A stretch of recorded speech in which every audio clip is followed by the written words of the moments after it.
In Spanish, there are two forms, maybe there are more than two, but at least two of the forms of past tense are distinguished by whether what's being described happens all at once or whether it's a process that occurs over time.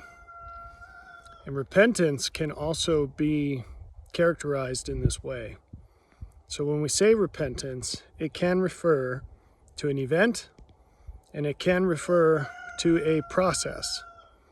Now, lots of people already understand that, but I want to make a differentiation between what I think most people understand and what's a little more effective and correct. So the event of repentance is deciding to submit to God completely, without restraint, without no holds barred, no limits. And that's to everything you know right now about God and everything you could know in the future. The rooster agrees.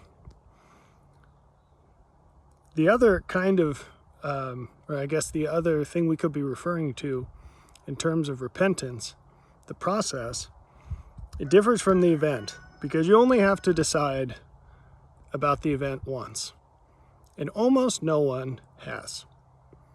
So if you find yourself sinning or ever doing something that's contrary to what Jesus would do in your place, according to your present, sincere, best understanding, then you have not yet made that decision. You may have thought you have, but then you were exposed to situations, whether they were new and harder, or maybe they were just recurrent, that overcame you, and you decided to do something other than what Jesus would do in your place. So you can try again, and you can ask, and he'll forgive you.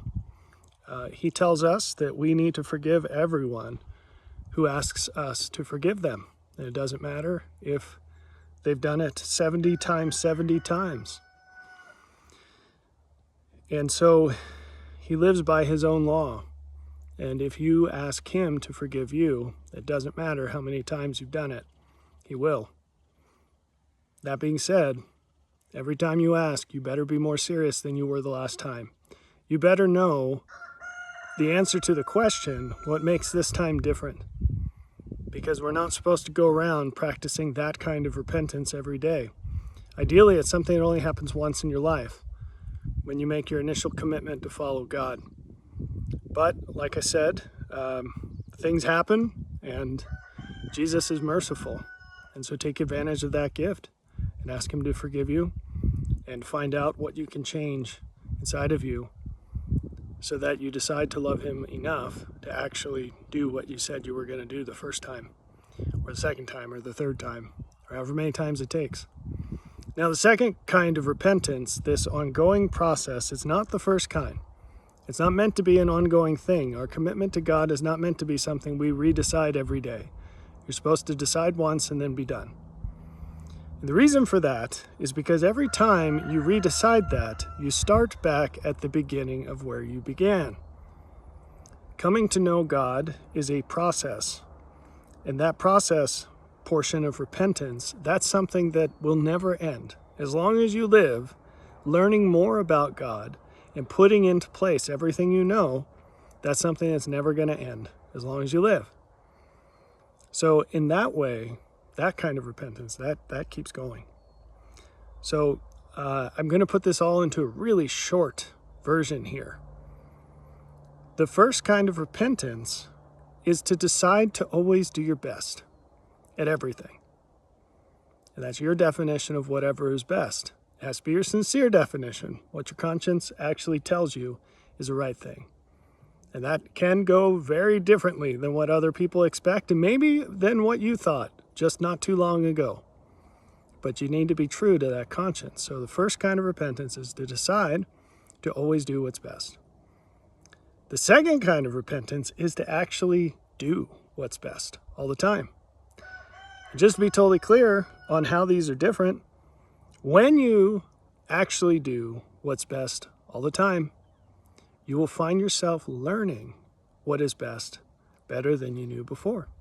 And it'll happen all the time. It'll happen many times a day, every single day of your life. You'll find better ways of doing things, better ways of being across all situations. Repentance just means improvement. The first improvement, the gate in scriptural language, is to decide to always do your best. Always be your best. All the time, no breaks, no excuses. The second kind of repentance is to always be as good as you can, and that includes learning more about what is better. And that's it. It's that simple. It's that simple. So if you do that, it won't be too long before you're an unrecognizably better person. And that will only accelerate with time.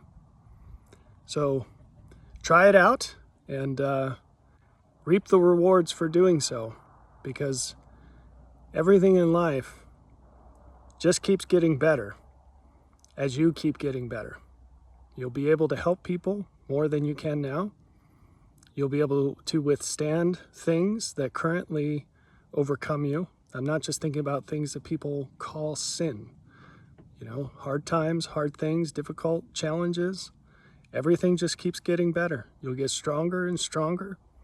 You'll get wiser. And everything just goes up. So go up.